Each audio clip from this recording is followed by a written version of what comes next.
Kalimera. Hello, everyone, and welcome to this first, I think, book-to-screen panel at the Thessaloniki Book Fair. It's a premiere. My name is Niki Theron. I'm in charge of film at the Frankfurt Book Fair in Germany, and very happy to be here today with two brilliant guest speakers. And for this panel on translating literary stories into images. Is everyone speaking English here and understanding English? All right, perfect. So the panel will be in English. Yes, and we are talking here about a love story that has lasted for many, many years. And it's the love stories between cinema and books.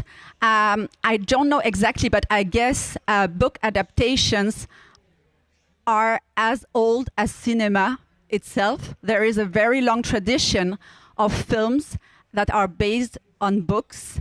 And we are looking here in this talk about the journey a book can take to be adapted into a film with our two guests here. Are representing both the book and the film industry. Our first guest speaker here, Kalia Papadaki. You are working in both worlds and successful in both worlds. Your novel, Dendrites, published by Polis, at Polis Publishing in Greece, was awarded the European Prize for Literature in 2017. It's a beautiful novel I recommend to everyone. And you are also a screenwriter and an author of short stories that are featured at international festivals. And you write original screenplay, but also sometimes adapt your own work as a screenplay. And it was the case with Wishbone, directed by Penny Panayatopoulou here. That was awarded the Audience Award at the last Thessaloniki Film Festival last year. And Wishbone is based on a short story of yours entitled 40 Days. You are also teaching screenwriting and creative writing at the university in Athens. Not university, it's a film school. At the film school, sorry, in Athens. And so one can say storytelling must play a major role in your life. And we will discuss the different facets in this talk. Penny Panayatopoulou, you are a filmmaker, screenwriter, and producer. Your films took part in numerous international festivals as Carlo Vivari in the Czech Republic, Locarno in Italy, and others. Your latest film is Wishbone, which started in spring 2025 in Greece, and will be released in France also, I think, very soon, which is great. And when you're not on a movie set, you share your knowledge with the younger generation. And so right now you have taught at the university here back in Thessaloniki a couple of years ago. And now you're teaching directing at the Stavrakos Film School in Athens. And you are a member of the European Film Academy. So we are very honored and happy to have you here. I would like to ask who in the audience has already tried to sell film rights? I guess you are all working in publishing or are authors. Does someone here have already an experience with... No. So it's new for you. All right. I have prepared a few questions for our guests, but of course, feel free to raise your hand and ask everything you always wanted to ask. Okay? And yeah, my first question would be a question to both of you, a very general one. How do books find their way to the screen? Maybe starting with you, Kalia. How was the journey for your short story to become a movie? Yeah. Hello from me as well. Well, when it comes to the Greek experience, a bit different in comparison to the one in Germany, France, and the US, actually. Because here, what it takes is actually for the director to read a book and like it. So they take a personal interest. Same goes for the producer. So I would say if it wasn't for me, that I've been, I met Penny at a seminar when I was participating with a different script. So that's how the collaboration started, talking and actually discussing about a feature we were going to write together. But I think what sells a book is a good pitching. And since Greece doesn't have actually a pitching forum for books, the back cover plays a big role. It's in a way, it's a way of pitching, the synopsis in the back cover, the rare, that's what it takes. So if you need to sell the story, you have to have a good description. It's the same way a reader is going to pick up a book and read it. So you walk into the bookstore. How do you choose a book? It has to talk to your soul in a way. Same goes for a director. Goes into a bookstore and chooses the book he thinks or she thinks is going to be able to be produced in a film. So how to sell your book? Write a good synopsis. Have a good back cover. Okay, so that's the first best practice for all of you. Invest time and energy in good back cover text. Because, a director is going to see an idea. That's what it is behind it, a good log line. Because, a book, you follow a certain kind of angle. You follow a certain kind of protagonist. And a book has many voices. So when you direct, you need to find a way to get into the book. Whose point of view is it? Am I interested to write up, to have this on screen? Is there something that is going to give the audience another way of looking into the world?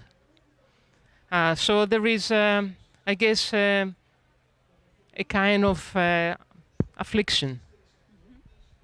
And as you said, it's interesting maybe to start with the overview of the way the Greek book and film industry are working, because we were talking yesterday about the fact that industries in the US, UK, France, or Germany are structured in a way that film rights are owned by agencies or publishing houses, and they pitch their books to producers or studios. Studios in Germany and France also have their own scouts in-house sometimes, scouting the book market for the studios. So it's a very structured market. But in Greece, as I understand, it's not the case, and the film rights are owned by publishing houses or the authors themselves. But it's still a very personal relationship. Maybe you could say, because we are focusing on this case study around Wishbone, how did it work with you? So the film rights were owned by Polis Editions, but you could handle them yourself. And then we will move to Penny and have your perspective regarding the topic of film rights in Greece, in your case of Wishbone. Yeah, somebody would be able to say in Greece there is a margin for profit, since there are no agents, to actually go ahead and buy the books and sell them to the producers. So there is actually a margin for profit. But the Greek market is not big. So usually what happens is publishers sell the rights to producers. Usually it's the other way. Producers contact the publishers to buy the rights, especially when it comes to TV. The cinema is a different, profession in the way that we have also cinema d'auteur. So that means many directors, if they want to go and buy the rights, they're going to see something in the book, and most likely they're going to write the script themselves, unless they hire a professional screenwriter. And most likely the case is, especially in Greece, directors write their own films and collaborate more or less with some screenwriters. And I guess they get usually script doctors, if anything. So, apropos cinéma d'auteur, Penny, what is your position on that? How do you find stories that catch you? Do you like working on books adaptations, or do you prefer original scripts? Yeah, I do prefer original scripts, to be honest. But I have to say that you know, all the knowledge in all the cases of all people, they are all coming from something, you know. And usually this is books. This is the main source of entertaining and of education as well. So sometimes you read a book not in order to develop it into a movie. You read it just for yourself, and then you fall over a sentence sometimes, you know, not even a story, not even a complete story, but even a sentence can make you want to make something like a movie, you know, in a book. Now, adapting a book to a movie is quite a different story from what I'm telling you now, because this is just inspiration. It's what you say, that you are inspired by the book, by a book. You are inspired by everything, actually. Adapting a book into a film is quite a different thing, because it's all based on on the story. This is the core of every telling, you know, of every means of communications. It has to be a story, even if when we talk to each other, we develop a story at the time. So that's in order to communicate. So it's the same, but the language of the film, and if you call it language, and the language of literature is quite different things, you know. And you have really to have a good adaptation if you don't want to make a film that book still prevails. If you want to make a film that be your film, you have to make an adaptation that it will suit yourself, not to serve the book in a way, but to be served by you. So you have to let it go, and I think this is a big challenge, because this is also a difference, maybe, Kalia. In other Western countries, when an author or a publisher, an agent sells the film rights, mostly the author has to let it go, right? And then the adaptation is a new work.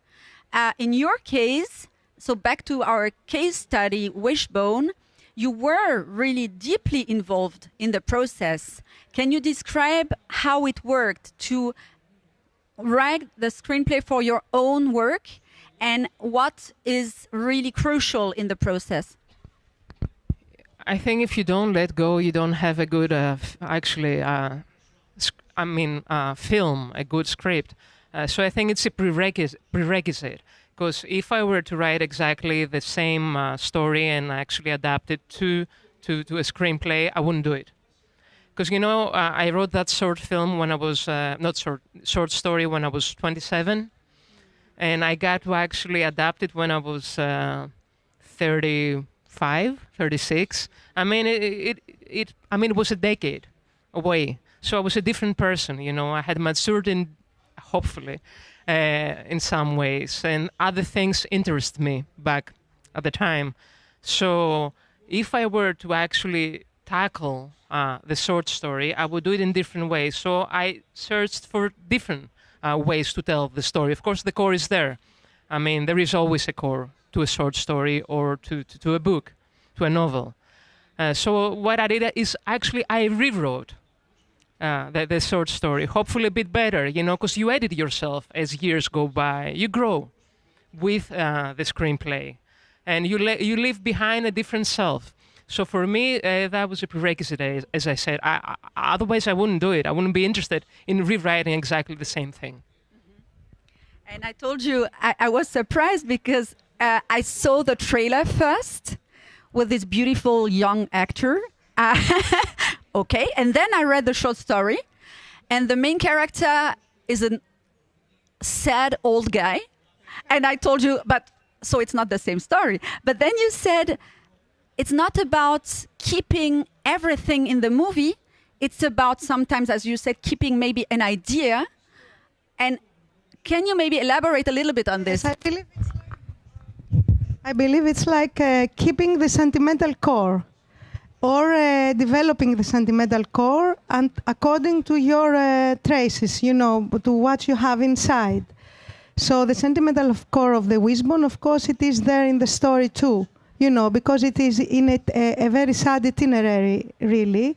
No matter that now you have a young, beautiful boy, but that makes the story bearable. Because, you know, films is about looks as well, you know. If you have such a sad story, you have to have a look that make it a little bit bearable.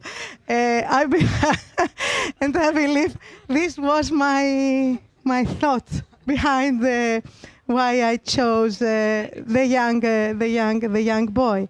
But what is there, which is I really liked about Kalya's writing in the particular story, in the particular script, not the short story, because in the short story there are not so many dialogues, were her ability in creating dialogue, which is a very, you know, not everybody can do that. So she's very easy in how she makes dialogue, and I find it very provoking for me to work on a story that has a lot of dialogue, that works against what a film might be, really, because it's not like dialogue is very appealing all the time to make a very seductive story in terms of film, you know, like images and things. So I found this very provoking. I've never done it before, and I wanted to work on that. Plus the sentimental core, that it is there all the same. You know, it said something to me. But the whole story is different because the family is different. The structure inside the film is different from the story. It's all different because each thing creates something else. You know, if you put something into a story, then it's like you throw a stone into a lake, and this stone makes some waves, and you have to follow these waves. And then, if you follow these waves, you meet with something else that originally was not in your mind. Because even filmmaking, it's creating a story without writing it on paper. But it is a story, and this story has its own rules, which are different sometimes. And as you said, the language of cinema, and we were thinking about what makes a difference between the language of books, the language of cinema, and I think just this aspect of having a young, good-looking young man instead of an old one makes the whole film storytelling also kind of sexier, right? And it's also something that's appealing to the audience, I guess. Then and actually, Penny was saying before, not in this discussion, but it's also heartbreaking because, you know, you tell a story about a person who thinks has it all, he has nothing actually, and it's the first time that his life gets crushed. So all that dreaming, in a way, has been crumbled.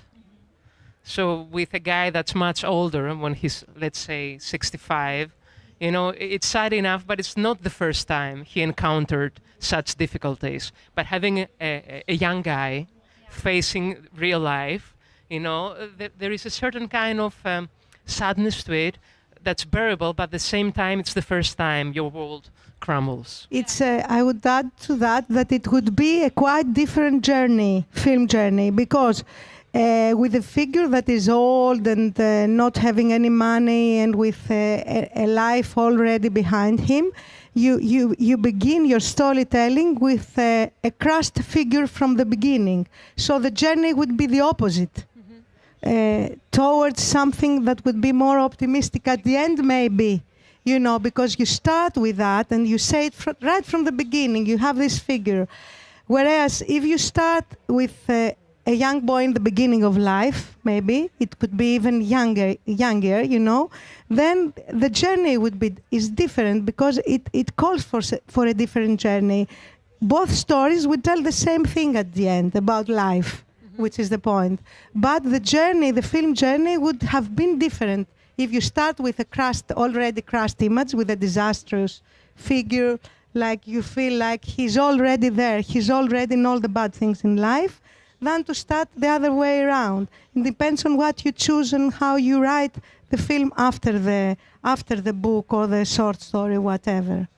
And as you said, so it's creating a new work. It's also choosing maybe other angles. Yes, for me, a good adaptation is that.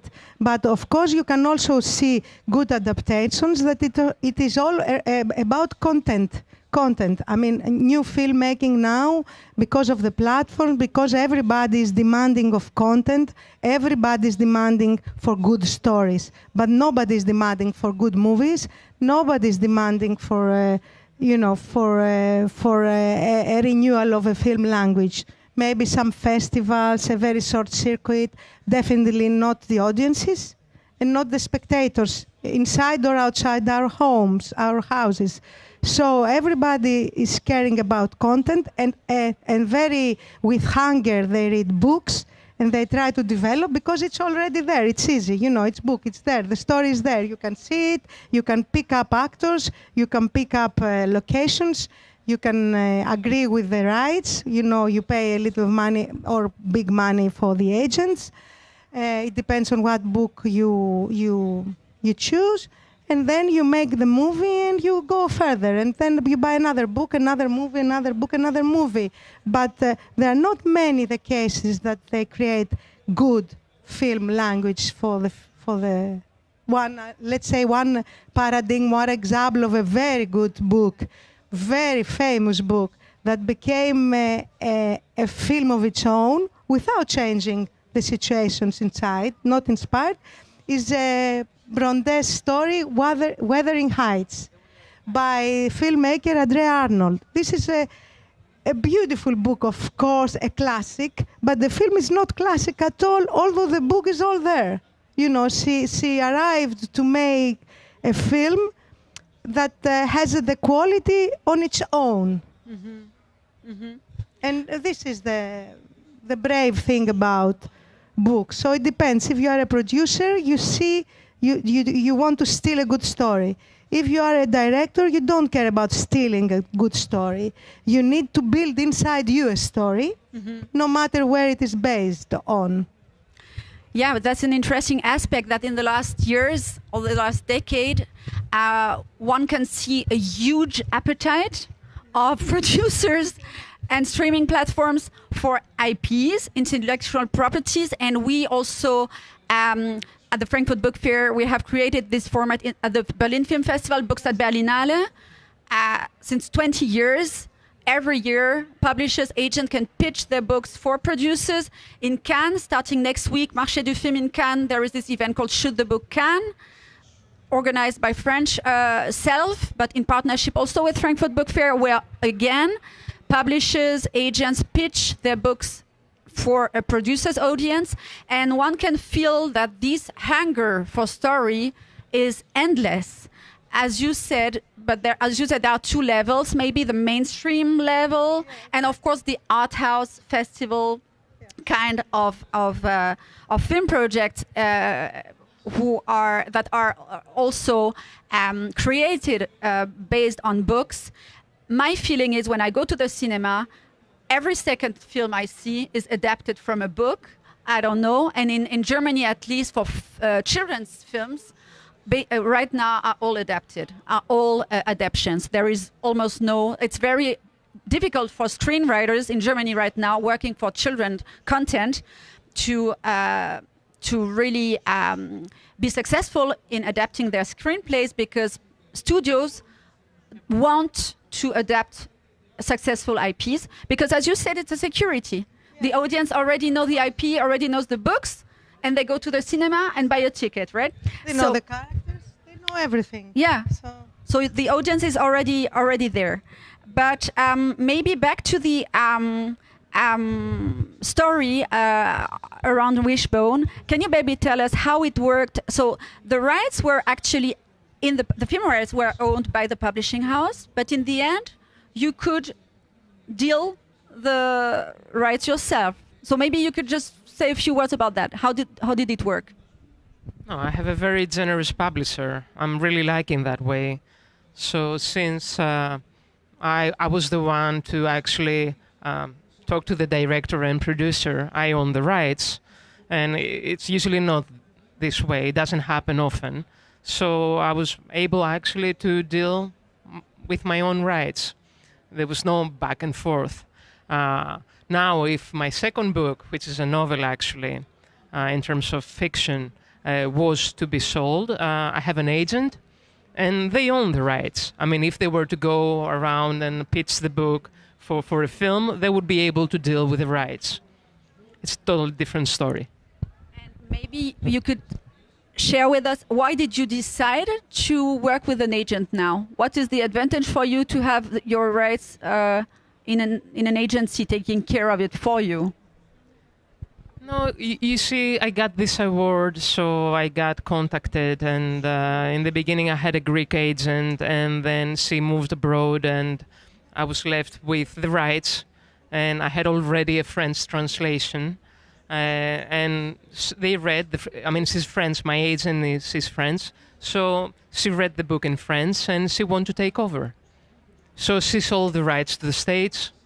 The book rights, the book got published in the States and England, and we started collaborating.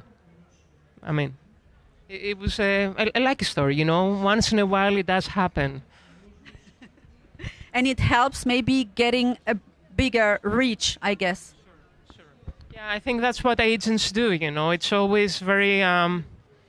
I don't know, I'm not a good seller when it comes to myself. I'm brilliant selling other people. Usually I think everybody has that kind of problem. You know, it's very uncomfortable selling yourself. You don't know the right words, you want to hide.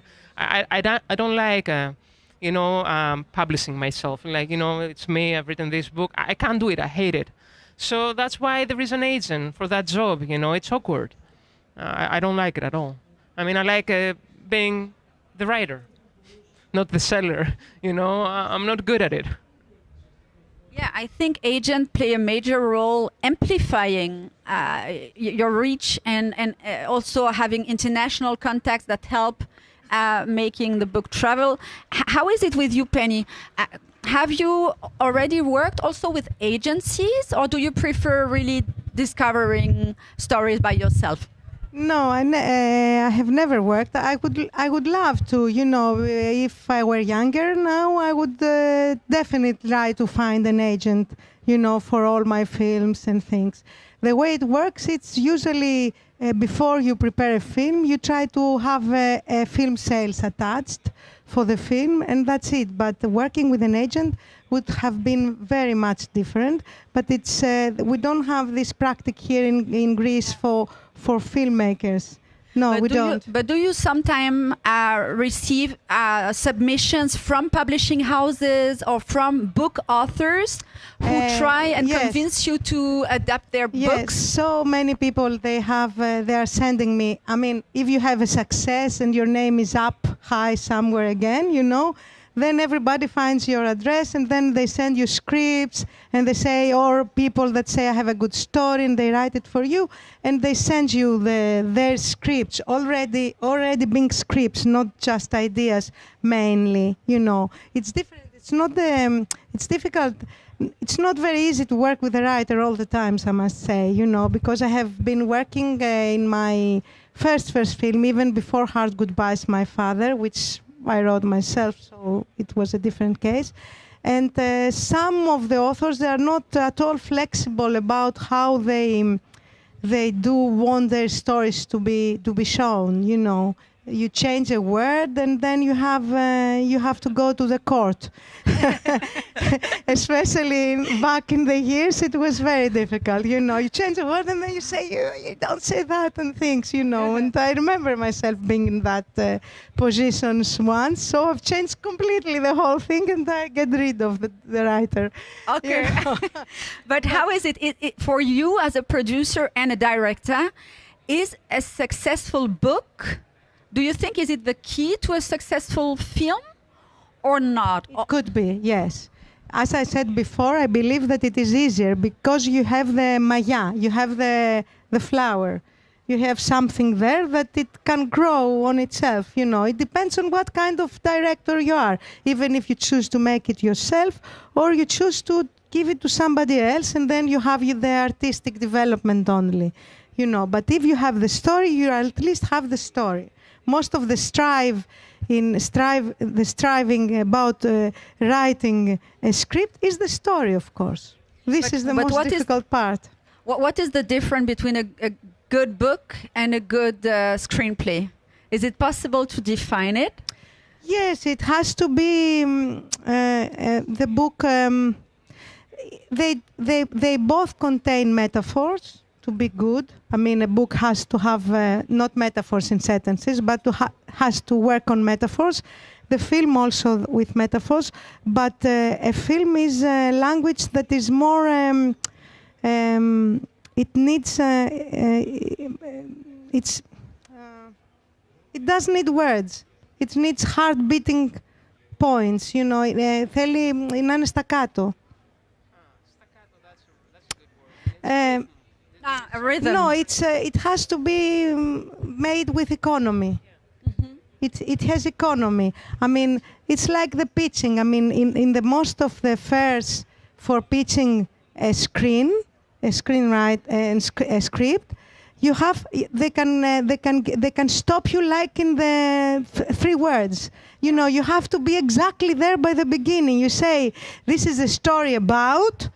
If you say an idea about the death, out. You know, you have to work with verbs, with merimata. You must be very efficient, and yeah, it's like elevator pitch. So you have 2 minutes to pitch, yeah, exactly. And you have to catch your audience in 2 minutes. And I find it right. This is good for films. It's not like a restriction. If you cannot say it, you don't have it. It's not inside you. Yeah. If you, no matter how shy you are, you have to have it inside you. If you have it inside you, you can say it in 3 words. You say, this is a film about him that do it because if you don't know how to say it in just 1 word in 1 sentence, when you go to develop it, you cannot develop it somehow because you σκοντάφτεις, you fall into the first step. What is the story about? So I think it's something really crucial also. It's the time factor. I mean, when you compare the book industry, publishing industry, and film industry, for me, it's also a different approach of time, right? I feel that publishing is slower as film. So producers, directors, you never have time, never ever. And also, you are much more spontaneous. We see it at the Frankfurt Book Fair when we want to organize events. Publishers, for example, are starting with their schedule for Frankfurt now in June for October. So 4 months in advance. I think Tanya can confirm. But if you ask a film producer in June, would you like to come to Frankfurt Book Fair in October? They will think you're completely crazy, no? Because I think time, the way you work and the way time plays a role in your life is completely different. You are very much efficient, it must be quick. And that's why this pitch, and that's also maybe a second piece of advice we can give after having an attractive and efficient back cover text, is learning how to pitch. If you want to sell, you have. If you don't sell and you do it yourself, you don't have to pitch, but you have to pitch to yourself as well. That's what I'm saying. Because if you don't pitch your project orally, like to hear yourself, you don't have a project. But of course, a book is a beautiful thing, and the script is a very ugly thing because it means nothing till it's becoming something. It's nothing really. It's nothing. And the other difference is when you read the book, you can read the book no matter what. It's an amusement. If you read the script, you have to be efficient to read it all in once. Because if you cut it and you go to the toilet or you go to, to boil some water, then you lose track and you don't have a good judgment over it. You have to read it all at once. It's very important to live all at once. If you don't have the time to read it all at once, better not to read it at all. Yeah. No, I think she's right when it comes. Script is actually, in a way, technical. I mean, you can read beautiful scripts, but usually they're written by writers. You know what I mean? Because they know how to create atmosphere. And they know how to pause when there is a need for a pause. And they need to economize in different ways. Of course, I mean, professional screenwriters, they lure you into the project gradually, which is also a good thing when you read a script, because you want to see what's happening, what's going to happen, where the story is going to go. So So I think that's that's a combination. Now, how to pitch yourself, I don't know. It's always easy to pitch other people's projects, but when it comes to you, it's like looking yourself at the mirror. Yeah. You're never happy enough with what you see. Yeah. Is there any question right now from the audience? Yeah. Hi. Please introduce yourself briefly. Please pitch yourself. I agree with Kalia on that. It's better, for other who people to do that. I'm Lambrini Kuzeli. I'm a book critic at Stovima newspaper. I know Kalia very well as a writer and Penny as a film director. And it was very, very interesting what Penny stressed right from the start, the need for content, the hunger for content, and how important it is to have a book that has already an audience. And it's something that I've read and heard that is a big issue in American market. They say, do you want to make a film? Okay, write a book first and check if it sells, if the story is good, and then pitch it to a producer. So the question is for Kalia, do you ever start writing a book as a pitch for a film, or do you write the book as a novel or as a short story collection or whatever, and then see how it goes? So far, I've never done it. So far, it's like an inner drive. You need to write a certain book because there is a story that needs to be told. And I think that's how I write, I search and search for an idea that says something to me. And then once you've got that idea and you know what's the story about, that's the mechanism, especially when it comes to books. Apart from the plot, language is going to lead you. And that's when you write a book. When it comes to screenwriting, it's totally different. And from my own experience, I've written 2 features that have been made, and another I'm working currently, and actually 2 more I'm working on. It's completely different because you have a treatment. So it's completely different, the mechanism. You lay out on paper where the story is going, you check if it works, and then you start writing the script. It's a completely different mechanism. Now, what do I prefer most? I think books. There is a certain kind of liberty. Unfortunately, having worked on films and having written scripts, it goes both ways. Because sometimes I ask myself, is there a story there to be told? Do I need to economize? Am I moving towards a way that I shouldn't? It's tricky sometimes.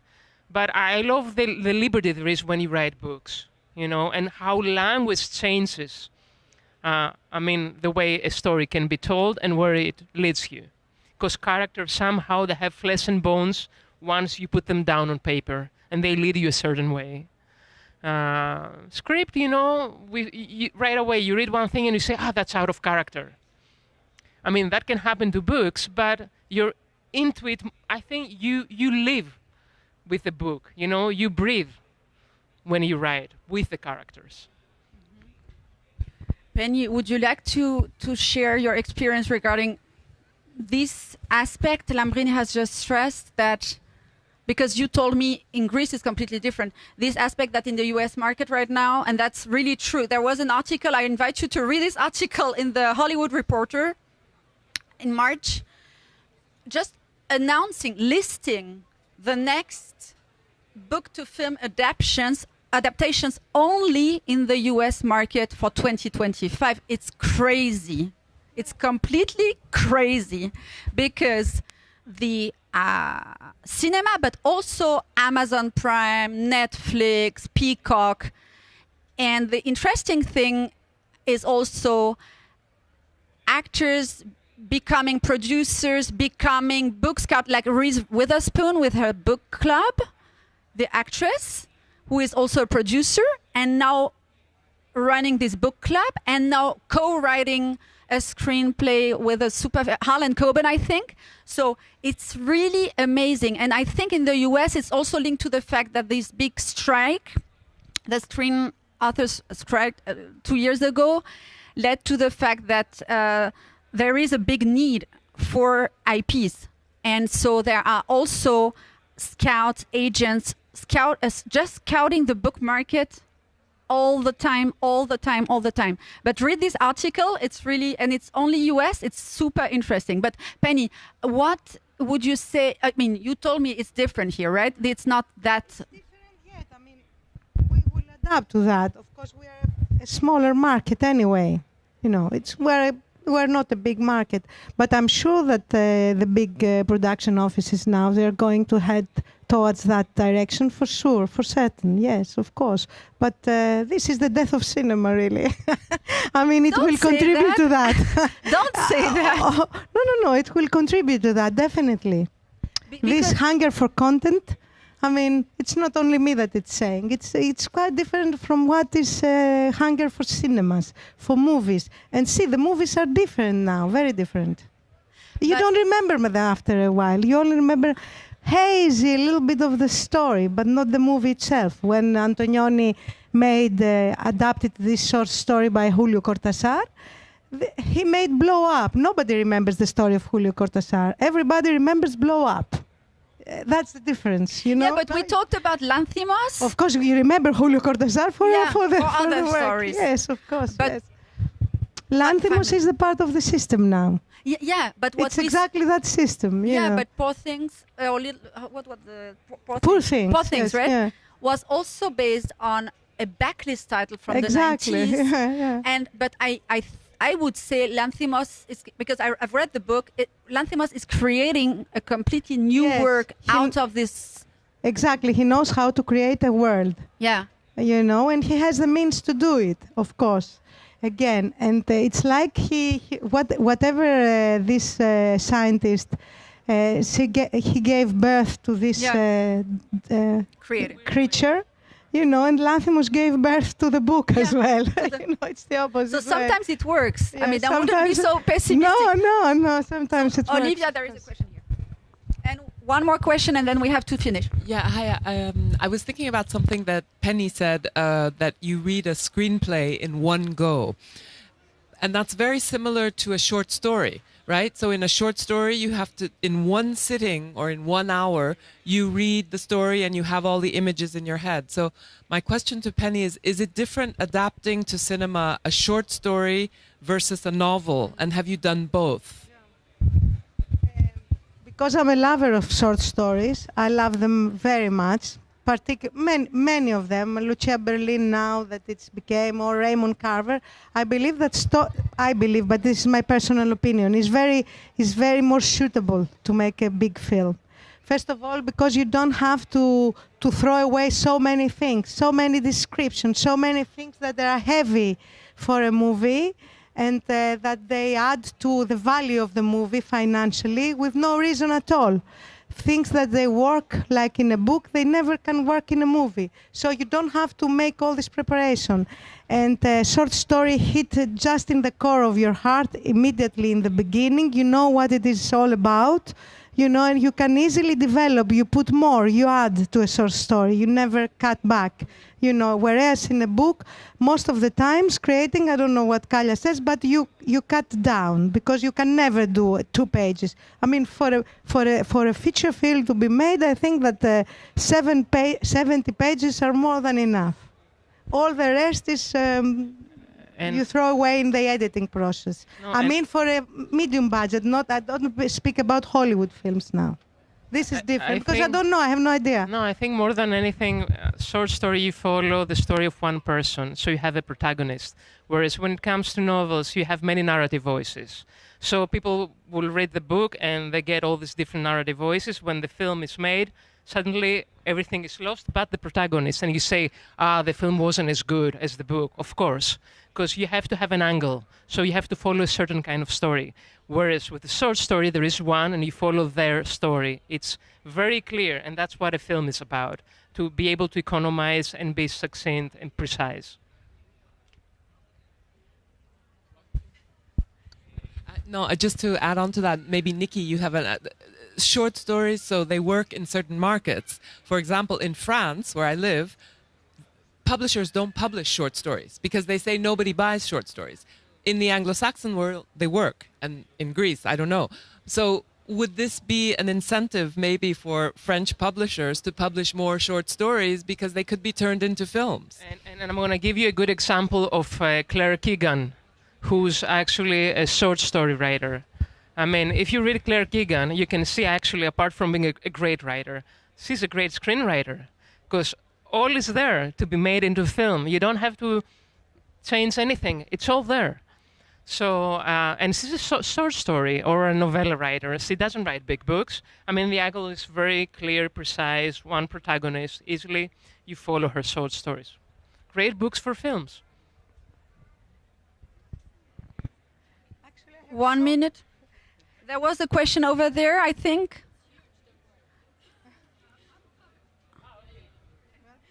Okay. The script of my first film was sold for making a book in Japan. Now I remember. It was the Other way around. So, to sum it up, go to cinemas, go to bookshops, read books, watch movies, go to festivals, film festivals and literary festivals. Thank you so much, Nopi Thessaloniki Book Fair, for inviting us. Thank you, Penny. Thank you, Kalia, thank you for the super inspiring talk. And yeah, au revoir. À bientôt, of course.